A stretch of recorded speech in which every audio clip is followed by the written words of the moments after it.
When my husband looked me in the eyes and said, "You never really did anything for me," I didn't argue.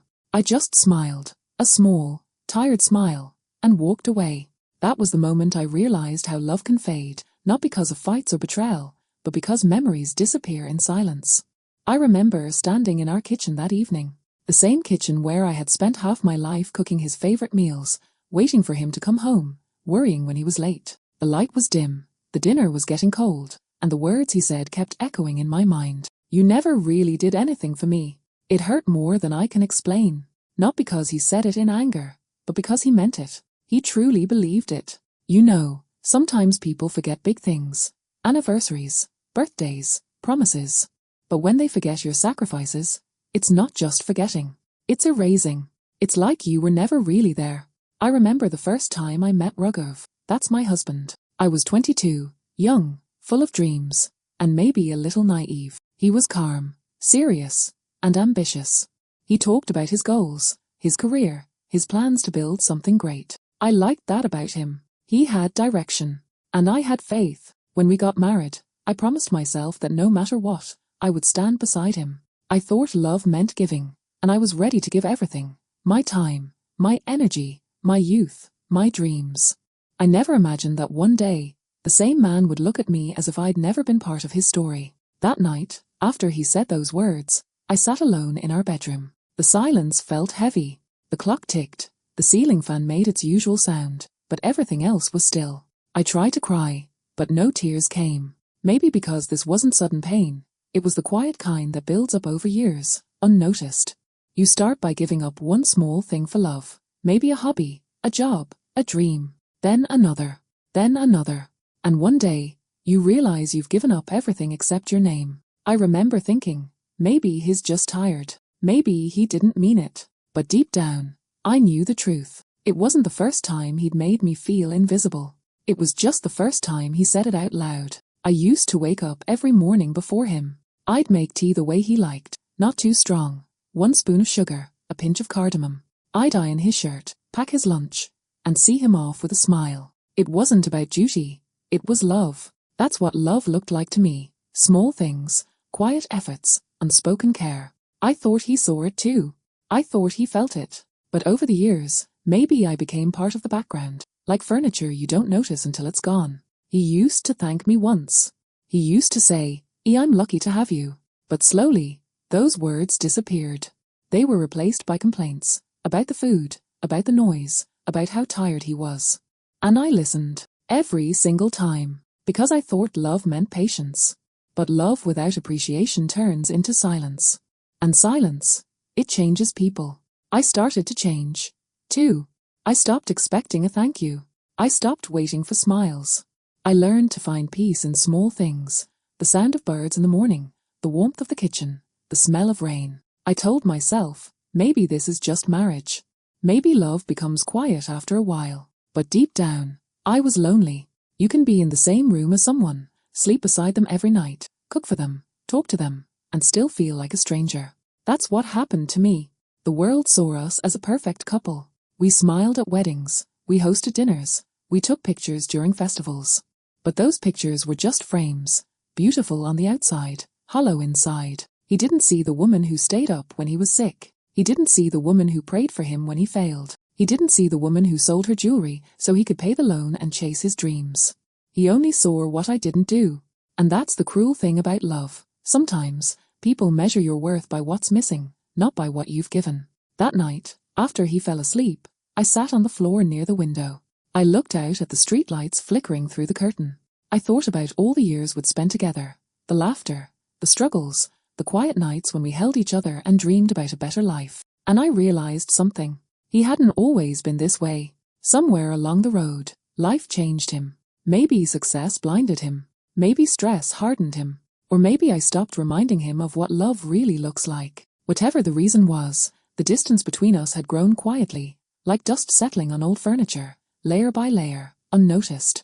People think forgetting happens suddenly. It doesn't. It happens slowly, the way a photograph fades when left in sunlight. I was fading in his life, and he didn't even see it. Still, I didn't hate him. I couldn't, because no matter how much pain he caused, a part of me still loved the man he used to be. The one who held my hand at the bus stop. The one who said, "It will build our world together." Maybe he forgot everything I did for him, but I hadn't forgotten the boy who once looked at me with love. The next morning, I made his breakfast like always. He didn't say a word. He just took the plate, ate silently, and left for work. I watched him from the doorway, the same way I had for years. But this time, I didn't smile.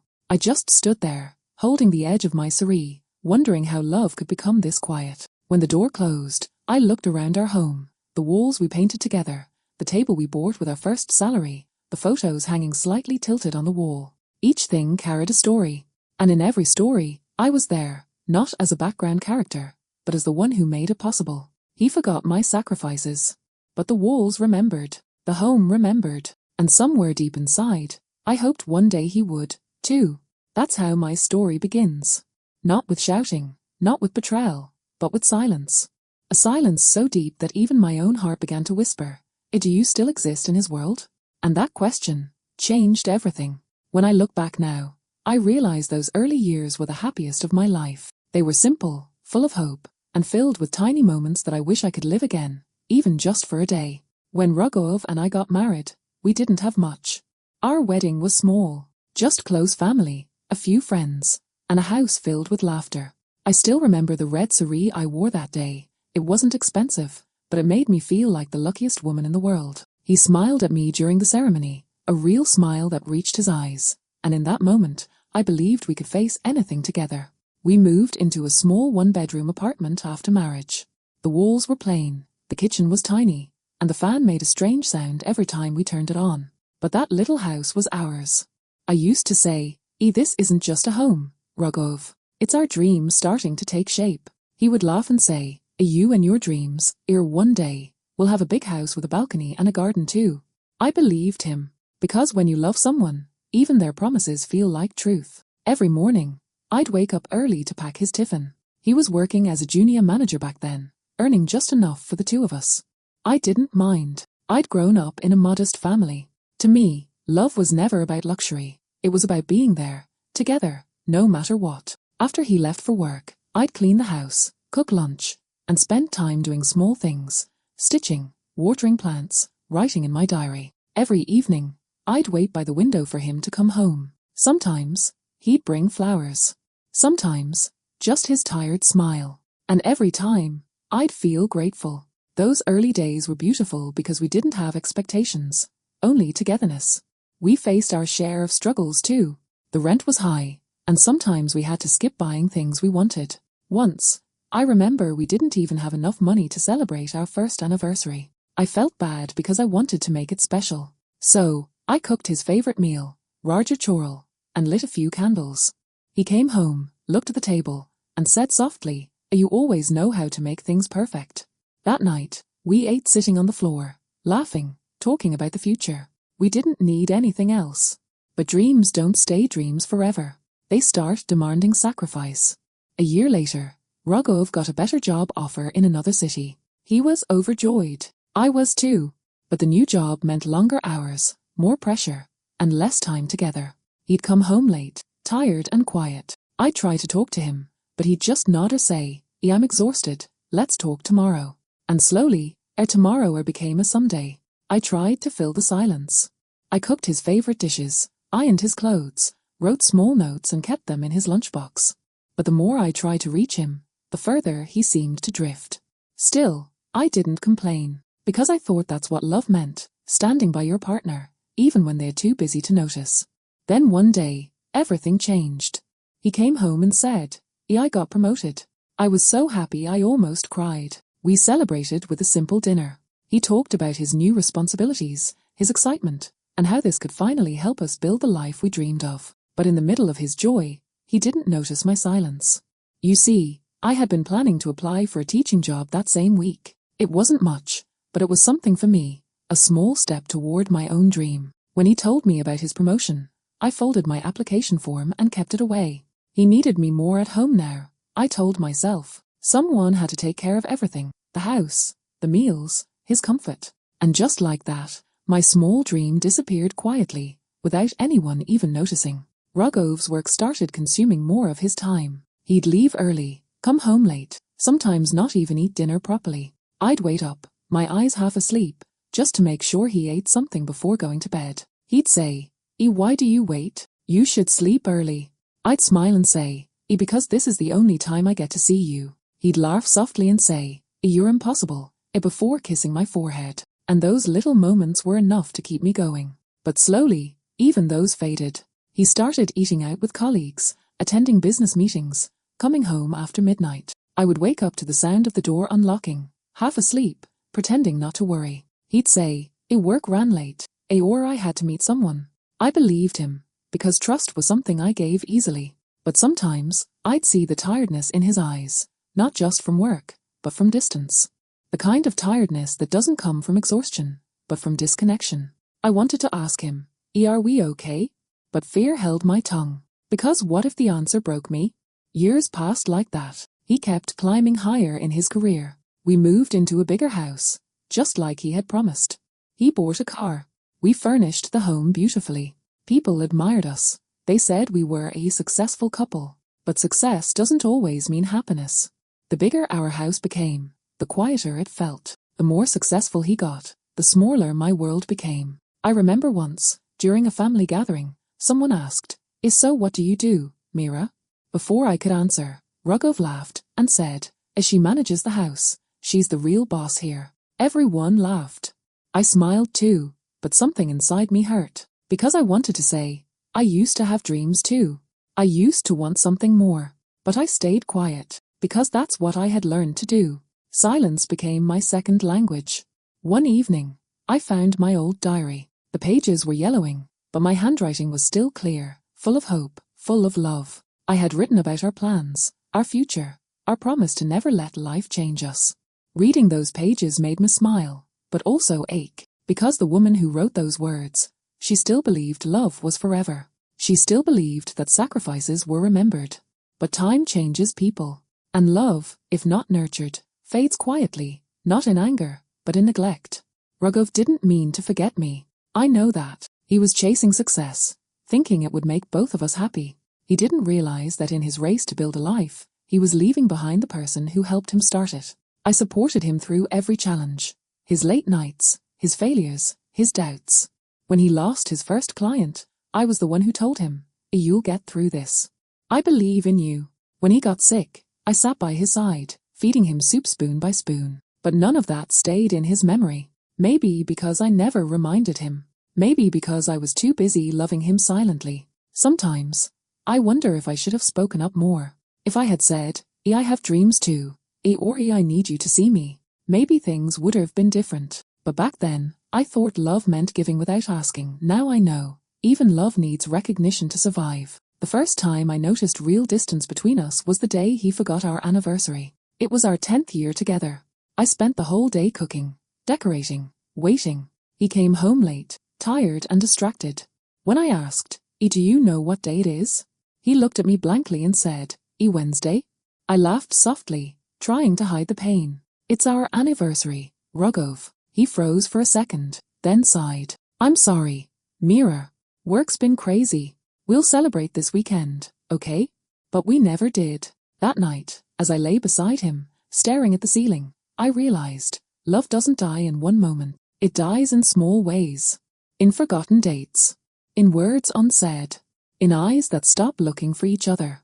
The years after that were quieter. We barely talked about anything except bills, work, and responsibilities. I kept myself busy, volunteering, helping neighbors, finding joy in small things. Sometimes, I'd see couples walking hand in hand, laughing like we once did, and I'd feel a soft ache in my chest. Not jealousy, just nostalgia. I'd think, maybe every marriage becomes like this after a while. Maybe I'm expecting too much. But deep inside, I knew something precious had slipped away. He wasn't cruel. He wasn't unfaithful. He just stopped seeing me.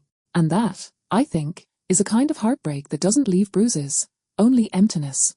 Still, I stayed, because love isn't about perfection. It's about presence. Even when I felt invisible, I told myself, he needs me. Every time he succeeded, I clapped the loudest.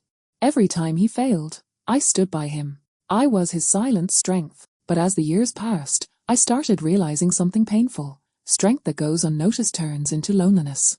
And slowly, the woman who once believed she could hold the world together began to disappear inside her own home. I don't remember when exactly things started falling apart. It wasn't sudden. There was no one big fight, no angry words. It was slower, like watching a candle burn down to its last bit of wax while you still sit there, hoping the flame won't go out. Maybe that's how love fades, quietly, without noise. It began with small moments. He stopped asking me how my day was. He stopped noticing when I wore a new saree or tried a new recipe. He'd come home, eat in silence, scroll through his phone, and fall asleep before I could even say a word. At first, I told myself it was just work stress.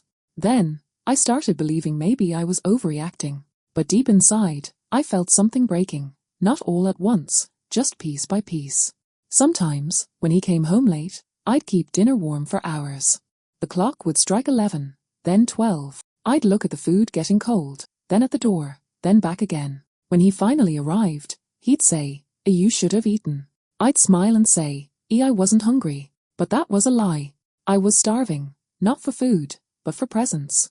One evening, I gathered the courage to talk to him. He was sitting on the couch, reading emails. I sat beside him and said softly, "Rogov, do you think we've changed?" He didn't even look up. Changed? In what way? In the way we talk. In the way we used to laugh. "You don't seem like yourself anymore." He sighed. I still on his phone. "Mira, not everything has to be like the movies. We're adults. Life gets busy." "I know," I whispered, "but sometimes it feels like you're not really here, even when you are." He finally looked at me, tired and annoyed. "Mira, please. I'm working hard for us. Isn't that enough?" And I said nothing. Because how do you explain that love is not built only on effort, but on attention? That night, after he went to sleep, I sat by the window again. The stars were out, but I couldn't see their beauty. All I could feel was distance, the kind that no words can bridge. Months passed. His work kept growing, and with it, the walls between us. He started traveling for days, sometimes weeks. He'd call, but only to talk about things, bills, schedules, updates, never about us. I tried to stay busy. I started teaching neighborhood children for free. It gave me a sense of purpose. When I told him about it once, his response was short. "That's nice," he said, without looking up from his laptop. It hurt, because all I wanted was for him to say, "I'm proud of you." Even 4 simple words would have been enough. But he didn't. There was one evening I remember vividly. I had prepared his favorite meal, dal, jera rice, and paneer masala. I spent hours making it perfect, just the way he liked it. When he came home, he didn't even notice. He opened the fridge, took out the leftover curry from the previous night, and began heating it. I said gently, "Rogov, I made fresh food today." He looked up, confused. "Oh, really? Sorry, I didn't see."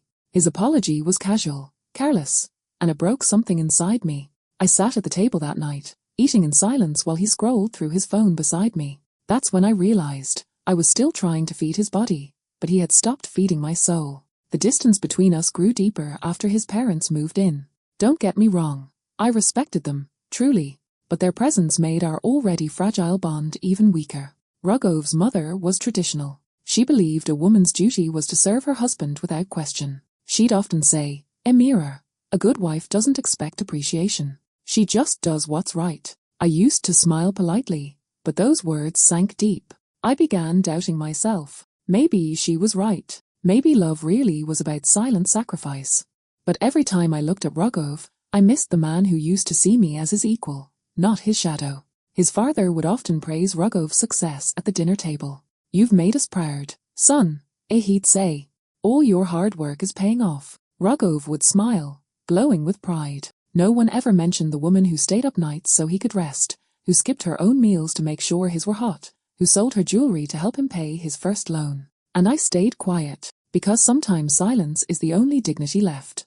One afternoon, I was cleaning the bookshelf and found an old photo album. Inside were pictures of our first years together, picnics, birthdays, long walks. We looked so happy, so close. When Rogov came home that evening, I showed it to him. "Look," I said softly, "we were just kids then. Remember this day?" He glanced at the photo, smiled faintly, and said, "A year. Good times.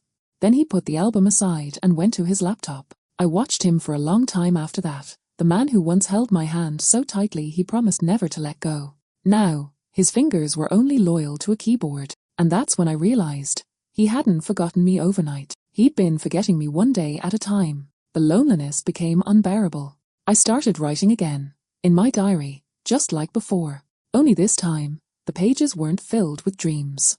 They were filled with questions. Why does love become invisible when life gets busy? Why do the ones we love most stop looking at us with warmth? Why do sacrifices go unnoticed until it's too late? One night, I wrote, I don't want grand gestures. I just want him to remember the woman who stood beside him when no one else did. But the next morning, life went on as usual. Breakfast, silence, work, dinner. It's strange how routine can hide pain so perfectly. Then came the day that broke me completely. It was a Sunday. We were invited to a friend's housewarming party.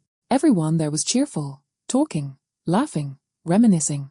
At one point, one of Rogov's colleagues said, You're lucky, Rogov. Mira's always been by your side through everything. Rogov laughed lightly and said, she doesn't have much to worry about. She's always had it easy. Everyone laughed. And I did too, not because it was funny, but because it was safer than crying. He didn't even notice how his words cut through me. That night, when we came home, I couldn't hold it in anymore. I said quietly, Easy? You think my life has been easy? He looked confused. Mira, it was just a joke. No, it wasn't, I said. You've forgotten everything I've done for you. You talk as if I've just existed beside you, not lived with you. He frowned. Why are you overreacting? You're taking things too personally. I wanted to scream, but instead, I just whispered, because it is personal, Rogov. It's my life. He didn't say anything after that. He just walked away. That was the first night we slept facing opposite sides of the bed, and didn't touch, even accidentally. After that, silence became our only form of communication. Days turned into weeks, weeks into months. We'd talk only about chores, bills, or errands. The love was still there somewhere, buried under layers of ego, exhaustion, and unspoken words, but neither of us tried to dig it out. One evening, he came home early. I thought maybe things were changing.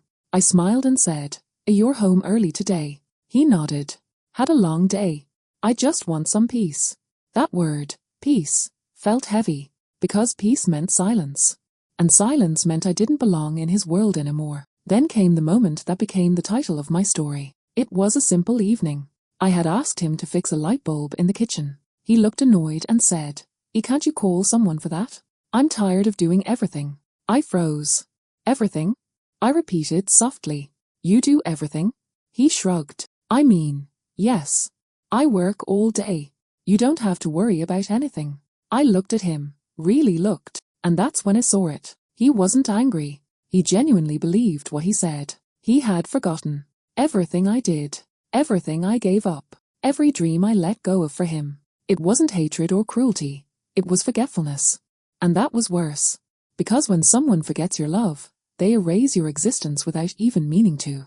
I stood there quietly, my hands trembling. For a moment, I wanted to remind him of everything. The sacrifices, the nights I stayed awake, the prayers I whispered for him when he was struggling. But then, I stopped. Because if he couldn't see it now, no amount of words would make him remember. So I smiled instead. A quiet, broken smile. And I said, You're right, Rogov. You do everything.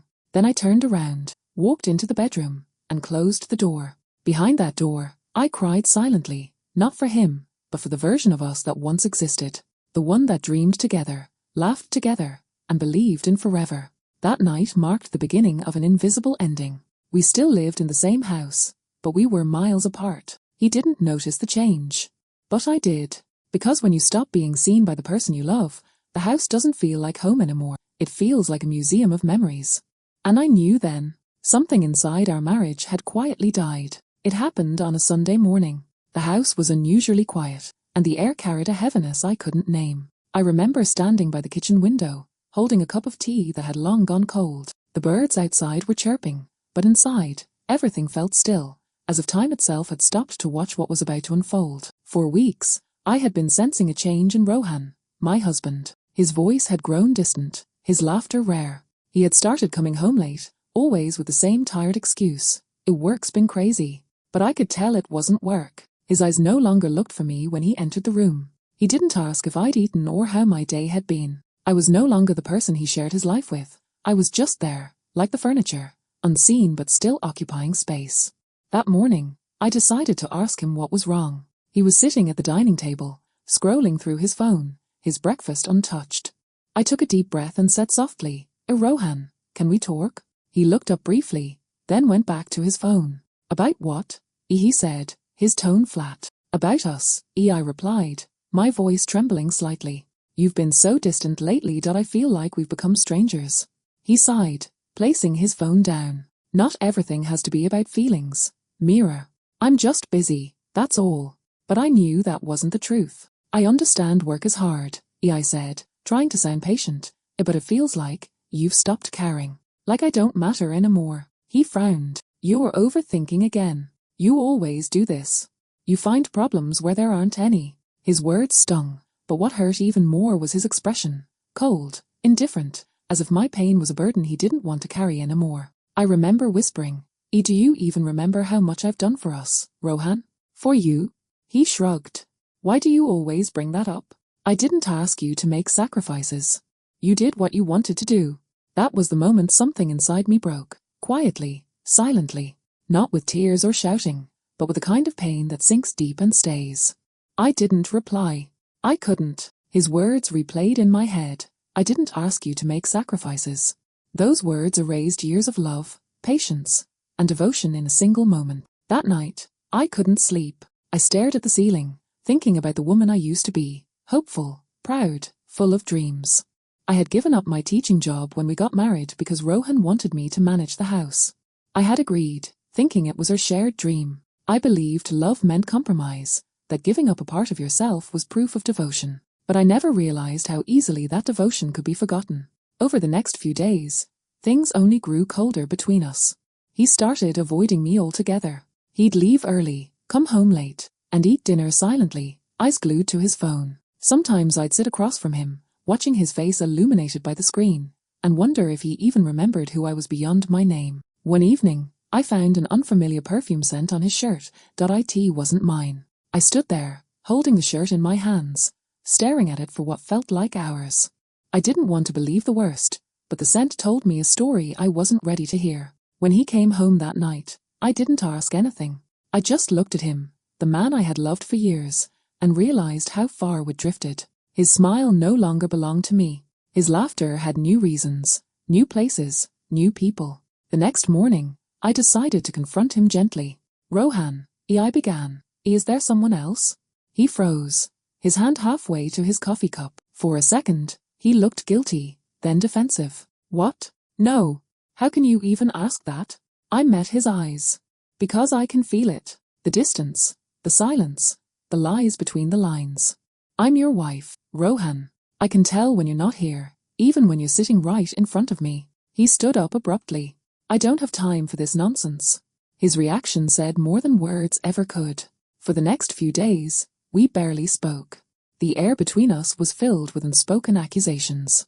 I tried to hold on to hope, but every gesture of his felt rehearsed, mechanical. One afternoon, I found a message on his phone. It wasn't explicit, but it was tender, too tender to be from a friend. My hands shook as I read it. The words weren't cruel, but they confirmed what my heart already knew. I had lost him. He had found comfort somewhere else, and all my years of love, sacrifice, and loyalty meant nothing in comparison to the excitement of something new. That night, I didn't confront him. I just watched him sleep. His face looked peaceful, like a man unburdened. But I lay there, unable to breathe, realizing that love isn't always lost with a fight. Sometimes it fades quietly while you're still holding on. The next morning, I left the house early and went to the park near our old apartment, the one where we used to walk hand in hand, dreaming about our future. I sat on the same bench where we had once planned our life, tears streaming down my face. I thought about everything, the late nights I'd stayed up waiting for him, the meals I'd cooked, the dreams I'd buried, the countless times I'd chosen his happiness over mine. And now, he had simply forgotten. Not because he was cruel, but because people sometimes forget what they never truly saw as sacrifice. They think love is easy to replace. They think warmth will always be waiting when they return. That day, Something inside me shifted. I realized I had spent so many years proving my love that I had forgotten to protect my own heart. Later that week, his mother came to visit. She could sense the tension, though neither of us said a word. "Everything okay between you two?" She asked me quietly in the kitchen. I smiled faintly. Just the usual ups and downs. But she looked at me long and hard, as if she could see the cracks beneath the surface. "You've always been patient, Mira, but patience shouldn't mean pain." Her words stayed with me. One evening, Rohan came home early, a rare sight. He seemed nervous, pacing the living room. "I think we need a break," he said suddenly. I felt my heart stop. "A break?" "Yes," he said, not meeting my eyes. "I feel like we're stuck. Maybe some space will help." I nodded slowly, my throat tight. "If that's what you want," he exhaled, almost relieved, as if he'd been waiting for me to make it easy. I turned away so he wouldn't see the tears welling up. I didn't want to beg, didn't want to ask why. Because deep down, I already knew. This was the moment my love story turned into a memory. That night, I sat alone on the balcony, the city lights flickering like tiny stars. I thought about the girl I once was, full of dreams and fire, and the woman I had become, quiet, unseen, forgotten. And yet, amidst the pain, I felt something new, a strange sense of peace.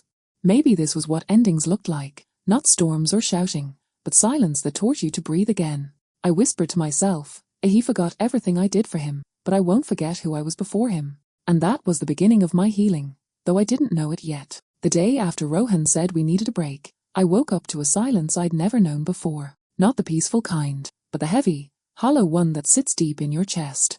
His suitcase was by the door, neatly packed. I stood there for a long time, just looking at it. That suitcase held not only his clothes but also the life we had built, the shared laughter, the quiet nights, the promises whispered under soft light. When he came out of the bedroom, our eyes met for a brief second. He didn't say much, just, "I'll call you when I can." I nodded, holding the edge of the dining chair to keep myself steady. He walked out of the house without looking back, and just like that, the man I had loved for more than a decade was gone. Not with anger, not with a fight, just with indifference. The first few days after he left were the hardest. Every sound in the house reminded me of him, the cupboard creaking when I opened it, the chair he used to sit on, the faint scent of his cologne on the pillow. I tried to keep myself busy. I cleaned the house, cooked for one, even watered the plants he had once promised to help me with. But no matter what I did, the emptiness echoed louder. I would find myself sitting on the couch, staring at the front door, waiting for the sound of keys, as if he might walk in any minute and say, "I missed you." But the door stayed closed.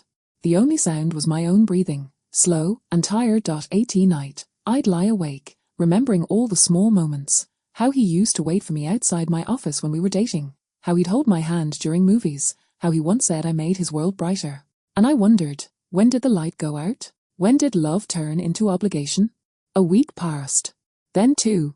The days blurred together, long stretches of silence broken only by the sound of my own thoughts. I tried to reach out to him once. I sent a simple message. "Are you okay?" He replied hours later. "I'm fine. Don't worry." And that was it. No warmth, no longing, just a wall. That night, I sat on the floor of our bedroom, holding our wedding photograph. We looked so young in that picture, so sure that love was enough to conquer everything. I traced my fingers over our smiling faces and whispered, "Where did we lose us?" Then, for the first time in weeks, I cried. Not because I wanted him back, but because I finally accepted he was gone. Slowly, I began to rebuild myself, not out of strength, but out of necessity. Every morning, I made my bed, cooked breakfast, and tried to step outside, even if it was just to buy groceries. I started walking in the park again, the same one where I had once cried alone. This time, I noticed things I'd missed before, the way sunlight fell through the trees, the laughter of children, the smell of rain on dry earth. One morning, I sat on that same old bench, closed my eyes, and whispered, maybe it's okay to start again. A few days later, I ran into an old friend, Ria. We hadn't spoken in years. She looked at me and said, "Amira, you look tired. Are you okay?" I smiled weakly. "I'm getting there." We talked for hours, about life, work, little things. She reminded me that I used to love teaching, that I had once dreamed of starting my own school. That night, her words replayed in my head. It had been years since I'd thought about my dreams. For so long, I had lived only for Rohan, his comfort, his needs, his happiness. But who was I now, without him? The next morning, I opened my old laptop and began writing again. Lesson plans, stories, memories. It felt strange at first, but slowly, it began to feel natural, like breathing again after being underwater for too long. I started volunteering at a small community school nearby. The children were loud, messy, and full of energy, and they brought life back into me. Every time a child smiled and said, "A thank you, miss," something inside me healed a little more. Months passed. I had learned to live with the quiet. The house no longer felt empty, it felt peaceful. I learned to cook for one without sadness. I learned to enjoy my own company. And, most importantly, I learned that love doesn't end when someone leaves, it simply changes its form. One evening, as I was closing the window, my phone buzzed. It was Rohan. My heart skipped a beat, not out of excitement, but out of old memory. His message was short. Can we meet? There's something I want to say. For a few minutes, I just stared at the screen. Then I typed back, okay. We met at a quiet cafe, the same one where we used to go years ago. When I saw him, I noticed how tired he looked. There were dark circles under his eyes, and his voice had lost its confidence. He smiled faintly. "You look well," he said. I nodded. "I'm doing better." There was a long pause. He stirred his coffee, avoiding my eyes. Finally, he said softly, "I made a mistake, Mira." I didn't say anything. I just listened. He continued, "I thought I needed space, freedom, but all I found was loneliness. I forgot everything you did for me, everything you were to me. I was selfish." His words echoed in my mind. A few months ago, I would have longed to hear that. But now, sitting across from him, I realized something profound. I didn't need his apology to heal anymore. I smiled gently. "Thank you for saying that, Rohan." He looked at me, surprised. "You're not angry?" I shook my head. "No. I was hurt, yes. But anger, it's heavy, and I've carried enough weight already." He lowered his eyes. "Can we try again?" There it was, the question I had once dreamed of hearing. But it came too late. I looked at him, my voice steady but kind. "Rohan, I think what we had was beautiful once. But it's gone now. I found peace, and I don't want to lose it again." He nodded slowly, tears forming in his eyes. "I understand." For the first time in a long while, I saw the man I had once loved, not the one who forgot me, but the one who once made me feel special. And in that moment, I forgave him, truly, deeply, silently. When I returned home that evening, I didn't cry. I sat on the balcony, watching the sunset, the sky painted in shades of gold and pink. I thought about all that had happened, the love, the loss, the pain, the growth, and I realized something. Sometimes, people forget your sacrifices because they've never had to make their own. But that doesn't make your kindness meaningless. Every act of love you give leaves a trace. Even if no one remembers it, the world does. I whispered to myself, he forgot everything I did for him, but I will never forget the woman who survived it. In the following months, my life slowly began to bloom again. I started teaching full-time. I made new friends, reconnected with old ones, and even took a short trip by myself, something I had never dared to do before. I found joy in little things: morning tea, new books, soft rain, children's laughter. And every now and then, I'd think of Rohan, not with pain, but with gratitude. He had been a chapter of my life, not the whole story. One evening, as I closed my diary, I wrote these words: "A love isn't about losing yourself for someone else. It's about growing together, and when that stops, you must still grow alone." And as I put down my pen, I smiled, because I finally understood, forgiveness isn't about letting someone back in. It's about setting yourself free. It has been almost a year since that day in the cafe. Sometimes, I still remember the way Rohan looked when I told him I couldn't go back. There was sadness in his eyes, but also understanding, the kind that comes when two people finally see each other clearly after a long storm. He didn't argue. He didn't plead. He simply said, "I wish you happiness, Mira." And for the first time in a long time, I believed he meant it. Since then, life has become quiet, but not the kind of quiet that hurts. It's the kind that brings peace. My mornings begin with sunlight streaming through the curtains, not the sound of a slammed door. My evenings end with the comfort of knowing that I am enough, that I don't need someone else to make my world complete. There are still moments, of course, when the past whispers softly. A song we used to play in the car. The smell of his favorite coffee. The sight of a couple walking hand in hand down the street. When those moments come, I don't run from them anymore. I sit with them. I let them stay for a while, because they remind me that I loved deeply, and that's something to be proud of. For a long time, I used to think that forgetting was the only way to heal. But now I know healing is not about forgetting. It's about remembering without pain. It's about looking back with gentleness instead of grief. A few months ago, I visited my parents for the first time since everything happened. My mother hugged me so tightly when she opened the door that I could barely breathe. "You've lost weight," as she said, her voice trembling with worry. I smiled, maybe a little, but I'm stronger now. That night, we sat together on the veranda, drinking tea under the stars. She looked at me for a long time before saying softly, "I always feared you were giving too much of yourself away." I didn't reply immediately. I just stared at the sky. "I thought that's what love was," I whispered. She took my hand gently. "Love is giving, yes, but it's not surrender. Never forget that." Her words sank deep into me, and for the first time, I truly understood what she meant. When I returned home, I started writing again. Not lesson plans this time, but my story. I wrote every memory, every thought, every lesson I had learned. It began as a way to let go, but it soon became something more. It became a voice, not just for me, but for every woman who had ever felt invisible in her own home. One evening, I shared a small part of it online. I didn't expect much. Maybe a few people would read it, but within days, messages started pouring in. Women from different cities, even different countries, wrote to me saying, "Your story feels like mine. I thought I was alone. I found courage through your words." And suddenly, I realized, my pain had a purpose. My story wasn't just mine anymore. It had become a light for others finding their way through the same darkness. One Sunday morning, while preparing breakfast, I looked at the sunlight filling the kitchen and smiled. I remembered how I used to dread weekends, the long days filled with silence, the emptiness that echoed in every room. Now, that same silence felt comforting. It was no longer emptiness. It was space. Space for peace, for healing, for dreams. I had started attending workshops, teaching again, and helping women restart their lives after difficult marriages. Listening to their stories, I saw parts of myself in each of them. The hope, the heartbreak, the rediscovery. And every time one of them smiled again, I felt my own scars fade a little more. A few weeks ago, I received a message from Rohan. It was short, polite, almost distant. He said he had moved to another city for work. He had met someone new.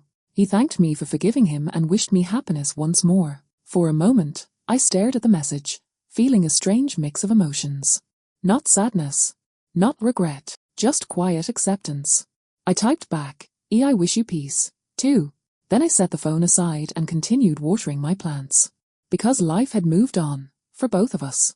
And that was okay. Sometimes, when I look at the mirror now, I barely recognize the woman staring back. Not because she's aged or changed too much, but because she carries a calm I never had before. The fear, the doubt, the need for validation, they've all faded. In their place is something gentler, steadier, self-respect. I often tell my students now, a strength doesn't always roar. Sometimes, it's just the quiet decision to get out of bed and live another day. They laugh, thinking it's just a saying. But for me, it's the truth I built my life on. A few months later, my school invited me to give a small talk on finding yourself after loss. At first, I hesitated. I didn't want to reopen wounds. But then I thought, maybe my story could help someone else heal. When I stood before that small crowd, I didn't have a prepared speech. I just spoke from my heart. I once believed love was about giving everything. I said. I believed that if I sacrificed enough, I'd be valued more. But what I learned is this. When you give too much without receiving care in return, love becomes something else. It becomes silence. And silence can break a person if they forget who they are inside it. The room was quiet. I continued softly. But healing begins when you remember yourself. When you stop asking, "Why did they forget me?" and start asking, "Why did I forget me?" After the talk, a young woman came up to me, tears in her eyes. She whispered, "I'm leaving a marriage just like yours. You gave me hope." I hugged her and said, Then let's both promise to never forget ourselves again." That night, as I walked home under the streetlights, I felt something deep inside, not pride, but peace. The kind that comes when you finally turn pain into purpose. And so, my story doesn't end with heartbreak. It ends with growth. It ends with peace. It ends with love, not for someone else this time, but for myself. Because love, I've learned, isn't about who stays. It's about who you become when everything else falls apart. I no longer wait for someone to remember what I did for them. Instead, I remember what I did for myself, the courage to stand, the strength to rebuild, the faith to hope again. I still believe in love. I still believe in kindness. But now I also believe in boundaries, in self-worth, and in the quiet power of walking away when love stops being love. Tonight, as I sit by the window, the moonlight spills across the floor. The world outside is calm. I take a deep breath and close my eyes. I can hear my heart beating, steady, strong, alive, and I whisper to the night, a thank you, life, for breaking me just enough to teach me who I really am. Then I smile, not because everything is perfect, but because I finally am. The day my husband forgot everything I did for him was also the day I began to remember myself. And that was the real beginning of my story. I often say that peace doesn't come when everything is fixed. It comes when you stop waiting for people to see your worth and start seeing it yourself. That's what I learned after everything that happened. For many nights after my husband finally spoke to me with honesty, I couldn't sleep, not because I was sad anymore, but because my heart was full of thoughts. Thoughts about the years that had passed, the love that had faded, and the little things I had done just to keep us together. I thought about the mornings when I woke up before sunrise to pack his lunch. The evenings when I sat beside him while he worked, just to make him feel less alone. The times I chose silence over truth, peace over pride, and forgiveness over anger. And now, as I looked at him sitting quietly in the same house where so many memories lived, I realized something simple yet powerful. I was never invisible. Maybe he forgot for a while. Maybe life blurred the lines of love. But deep down, my sacrifices weren't wasted. They had shaped me. They had made me stronger, softer, wiser. One evening, we sat on the porch together. The air was cool, and the sky had that orange glow that only comes when the sun is saying goodbye. He turned to me and said softly, I didn't know how much I took you for granted. I didn't respond right away. I just looked ahead at the road, where the neighborhood children were playing. After a long pause, I said, as sometimes people only see love when they almost lose it. He nodded slowly. His eyes were heavy with something deeper than guilt. It was realization. That's the kind of pain that changes a person, the kind that stays even after tears dry. From that day, things began to change, not all at once, but in small, gentle ways. He started waking up early and making me tea. It was never perfect, sometimes too sweet, sometimes too bitter, but it wasn't about the taste. It was about effort. It was about him remembering what it means to care. He began to listen more. He didn't interrupt me when I spoke. He started asking about my day, not just as a habit, but with real curiosity. For the first time in years, I saw the man I married, not the man life had turned him into, but the one who had once promised to keep me happy. And I forgave him, not because he asked for it, but because I wanted peace more than I wanted justice. Forgiveness is strange. It doesn't erase the past. It simply stops the pain from owning your present. I started living differently too. I joined a small women's group that met twice a week in our community hall. We would talk about our lives, our families, and the dreams we once had. I realized that every woman there had a story of love, loss, and quiet strength. One day, I shared mine. I told them how my husband had forgotten everything I did for him, and how I had spent years trying to remind him. When I finished, an older woman touched my hand and said, You reminded him in the end, not with words, but with your heart. That sentence stayed with me. It felt like a gentle blessing, a reminder that love isn't always loud. Sometimes it's just steady, like a lamp that burns quietly through the night. Months passed.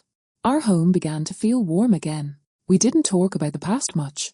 It wasn't necessary. The silence between us wasn't heavy anymore. It was peaceful. Sometimes, he would walk up behind me while I cooked and place his hand on my shoulder. Just a small gesture, but it said more than words ever could. One Sunday morning, we visited the temple together for the first time in years. As we walked barefoot on the cold marble floor, I closed my eyes and prayed, not for wealth, not for success, not even for love. I prayed for understanding, because I knew that love without understanding doesn't last. And when I opened my eyes, he was standing beside me, his hands folded, eyes closed. In that moment, I felt something shift inside me, not a burst of happiness, but a quiet acceptance that everything had happened for a reason. When we returned home, he sat with me on the balcony and said, You were right all along. Love isn't about big things. It's about remembering the small ones. I smiled. It took us a lifetime to learn that, I said softly. He chuckled. Then maybe in our next life, I'll remember sooner. We both laughed, really laughed, for the first time in years. That night, I lay in bed beside him, listening to his steady breathing. I felt at peace. For so long, I had believed my story was one of pain and neglect.